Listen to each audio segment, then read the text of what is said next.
So good morning students. Today we are going to discuss about the new chapter respiration in organisms, right? So let's start the chapter. We all know that all the living organisms, they need energy to carry out various activities. Like in a normal routine, we do walking, running or doing heavy exercises, right? So all these exercises, and there are also many internal activities also that are going on in our body also, and all these activities, they require energy, right? So we get energy from the food, but the question is how we are getting energy from the food. So this is by the process of respiration. So let's study what respiration is. Actually, in the process of respiration, we are using the oxygen gas from the air, right?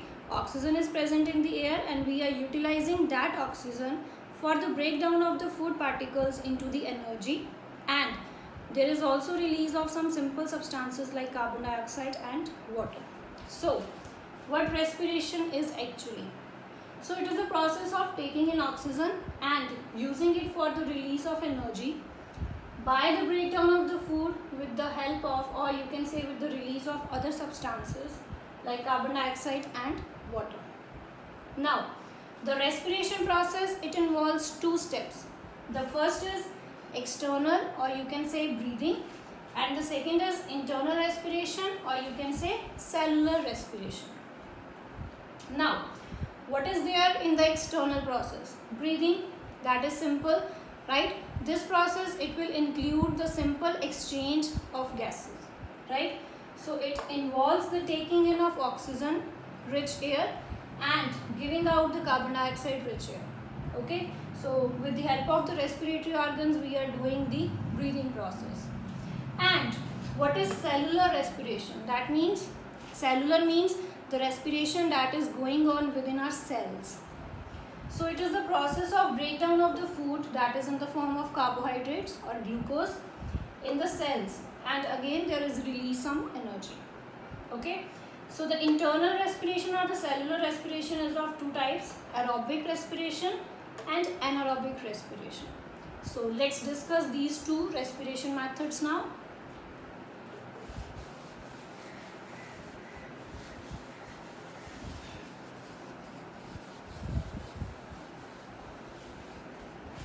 So first there is aerobic respiration.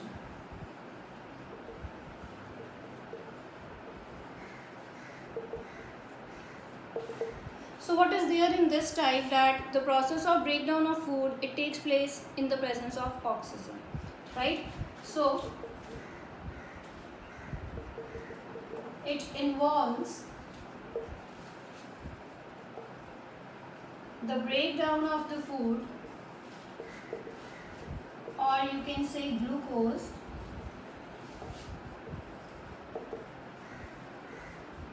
in the presence of oxygen to give carbon dioxide, water, and energy is released, right? So how we can show this in the equation form? C6H12O6, that is the glucose plus oxygen,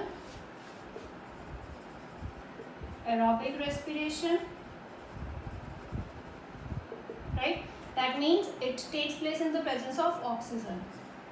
So the simple products it will be releasing is carbon dioxide, water and energy, right? So most of the living organisms, they respire aerobically and we call them as aerobes, right? So most living organisms that respire aerobically,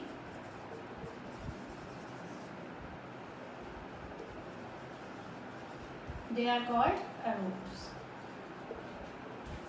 right? So here the complete breakdown of the food is there, right, with the release of a large amount of energy. But the case is opposite in case of anaerobic respiration, right? So I'll be changing here. Okay, so anaerobic. So this process, it involves the breakdown of the food, but in the absence of oxygen. Now it is giving you carbon dioxide, alcohol, and energy is released in this process, right? So that means our equation, it will also change, right? So here C6H12O6, that is the food in the form of glucose.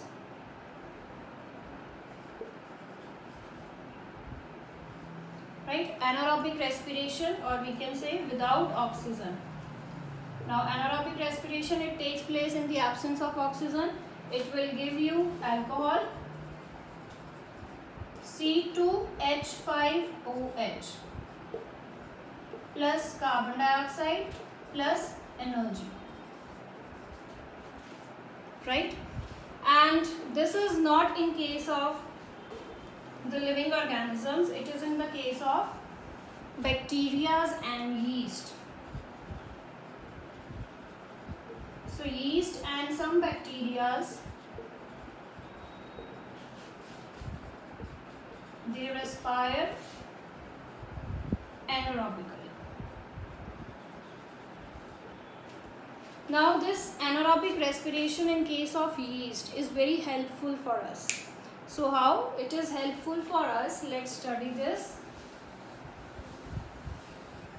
Actually, when the yeast cells, the yeast that we have studied, that this is the common bakery product that we are using, right? Yeast cell, when they respire anaerobically, right, you know they will be releasing alcohol, right? So when the yeast cell, they will be acting on the glucose, they will be giving you alcohol during the anaerobic respiration. And this alcohol, it can be used in making wines and beers, right? So this is the common use of yeast in case of anaerobic respiration. And this process, whole process, we call this as fermentation.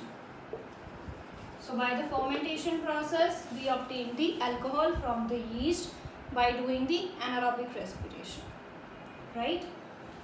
So let's study the points of differences now between the aerobic and the anaerobic respiration.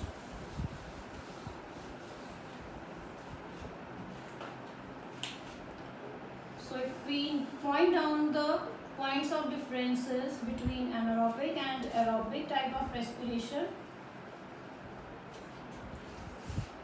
So the first point will be that aerobic respiration, it takes place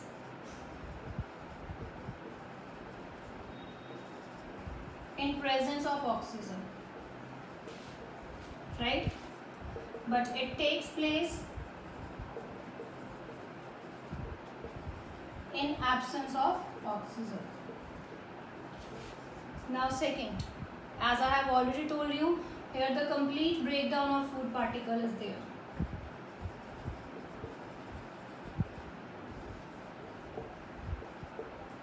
Right? And here incomplete breakdown of food is there.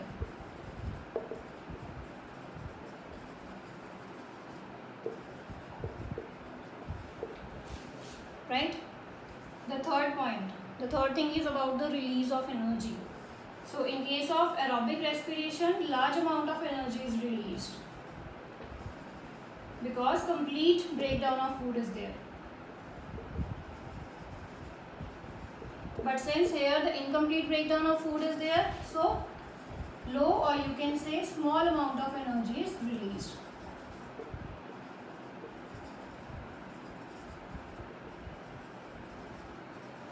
And last point, we will be writing about their end products. So here in case of aerobic, the end products are carbon dioxide and water. But in case of anaerobic type of respiration, the end products are alcohol and carbon dioxide.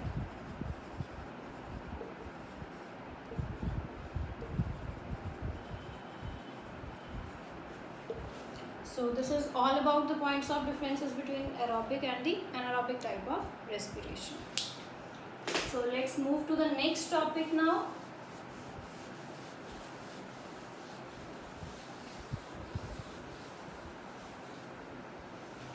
So our next topic is anaerobic respiration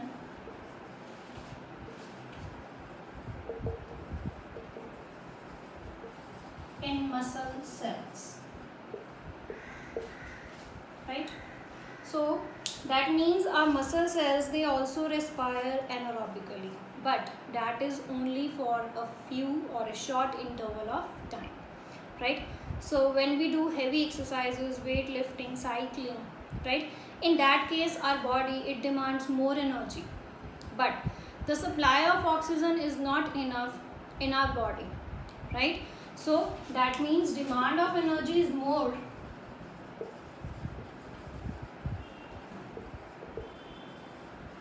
right, but supply of oxygen is less.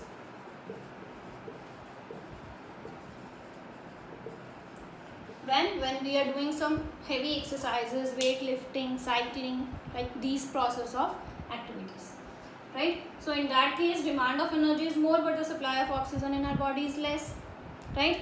But our body, it needs energy. So how do the muscle cells, they will require energy, they will produce energy? So they will produce energy by the anaerobic respiration, right, in which the glucose or the food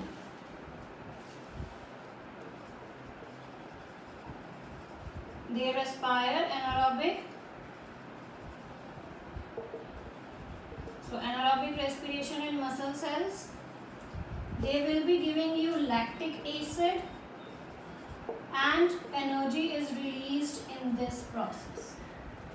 Now when the muscle cells, they respire anaerobically, you will be getting energy, but this accumulation of lactic acid in your body, now this is going to give you muscle cramps, right? The pain in the muscles that you feel during the workout, that is due to the lactic acid, right?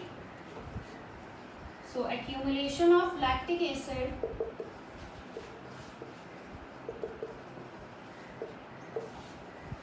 it gives muscle cramps, right? The pain in your muscles that is there for a short interval of time. Okay, so when you take hot bath massage, hot water bath, or you can take massage, right? So after these or after short interval of time, you will feel relaxed from these muscle cramps, right? So what is there when you take hot water bath or massage, right? So in that case, the circulation of the blood in your body, it increases. Okay, so hot water bath or massage, or after some time, the circulation of the blood in your body, it will increase, and this will ultimately increase the supply of oxygen in your body. Okay, so when your body is getting the sufficient supply of oxygen, in that case, this lactic acid that is produced, on getting the sufficient oxygen, it will be giving you carbon dioxide plus water plus energy. Okay, so in that case, the complete breakdown of this lactic acid will take place and you will feel relaxed from these muscle cramps. Okay, so that means our muscle cells, they also respire anaerobically, but that is only due to the short interval of time, right? This is only for a short interval of time when your body is not getting the sufficient supply of oxygen, right? So coming to the next topic is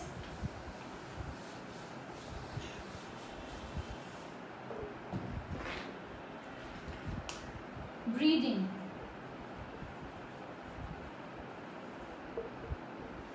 That we have studied as the external respiration.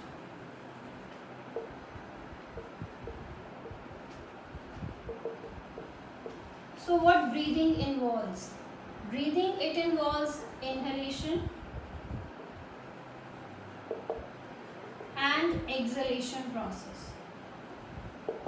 Inhalation, that means we are taking oxygen and we are giving out carbon dioxide in the exhalation process, right? So we all know the breathing is a continuous process. It is a lifelong process, right? We keep on breathing. Okay. So what is there in the exhaled air basically? So the air we exhaled, that contains, so let's study the gas, inhaled air and the exhaled air. Okay. So basically in case of exhaled air,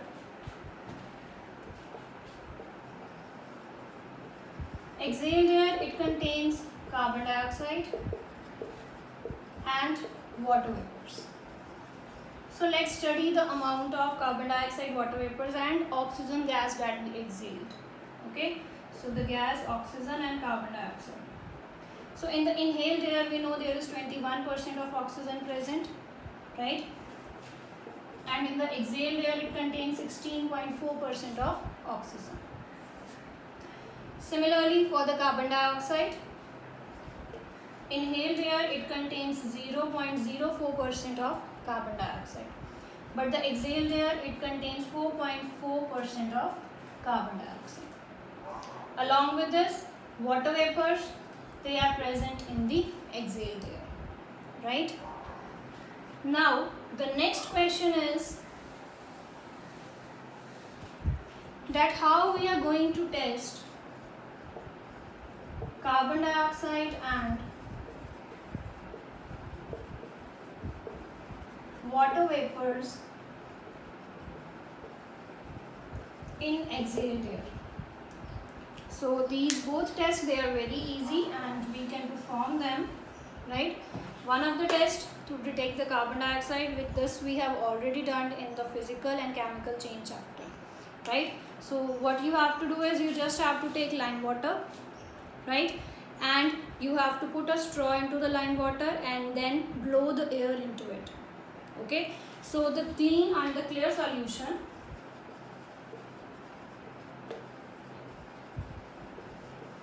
of lime water you have to take and you have to blow air into it using straw. Now you will see the clear solution of the lime water, it will be turning milky.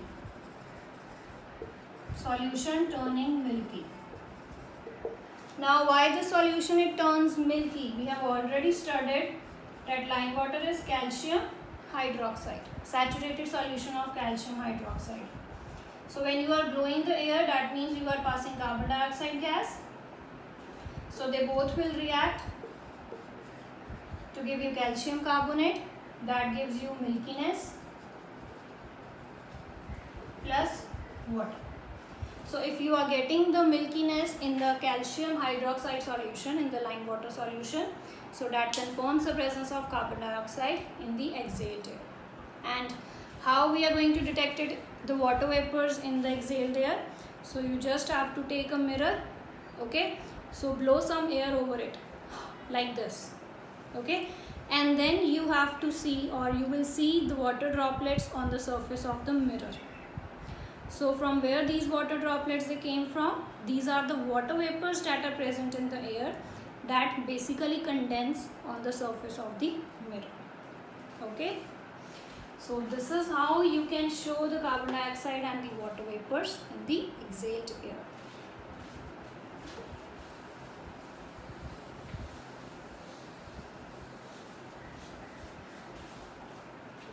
Now discussing about the breathing, right?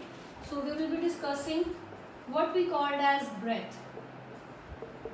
Breath is one inhalation plus one exhalation, right? So if we study about the breathing rate,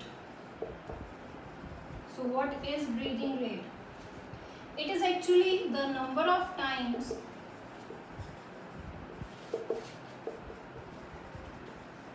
person breathe in 1 minute, right? So number of times a person inhale and exhale in 1 minute, that will give you the breathing rate. Okay. Now if we talk about the breathing rate in case of an adult human being who is at rest. Rest means he or she is not doing any activity. Okay, so in that case the breathing rate is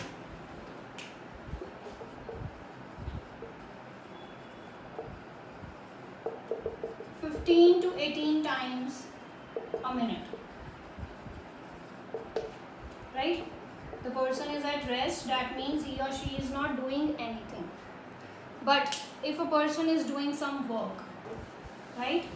So a heavy work he or she is doing, then this breathing rate, it will shift to 25 times a minute during heavy exercises. Right? So you also take deep breath and you breathe fast. Okay, so that's why your breathing rate, it increases. And the breathing rate is slowest while sleeping.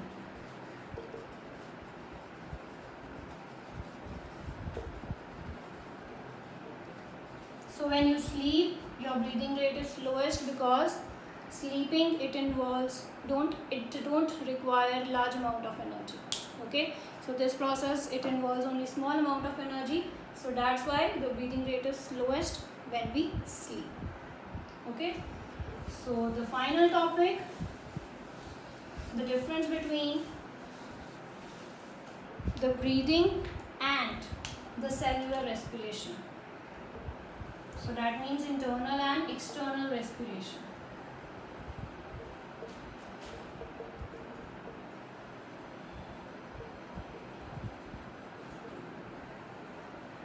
So what is there in the internal respiration?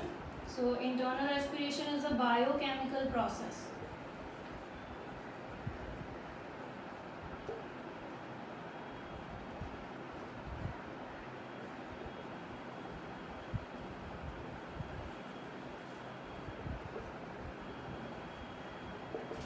Right? Biochemical process that basically involves the breakdown of the food. Okay? But if we talk about the respiration, this is just a simple physical process that involves the exchange of gases, right? So this process, it involves the breakdown of the food particles, and this process, it simply involves the exchange of gases. So this, because it's a biochemical process, here the chemical reactions are taking place. But in external respiration, no chemical reaction takes place.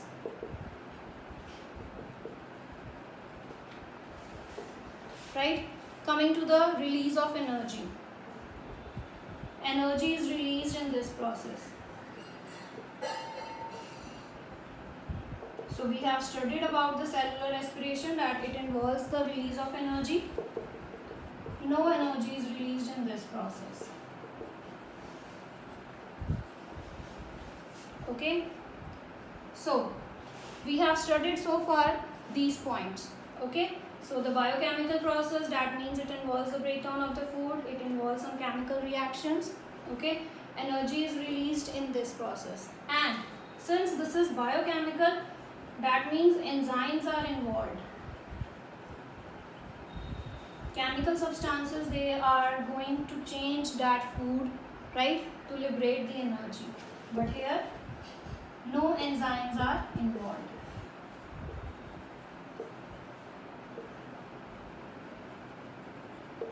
So this is all about the internal and the external respiration. So in the next video, we will be discussing about the mechanism of breathing. So I hope the concept is clear to you.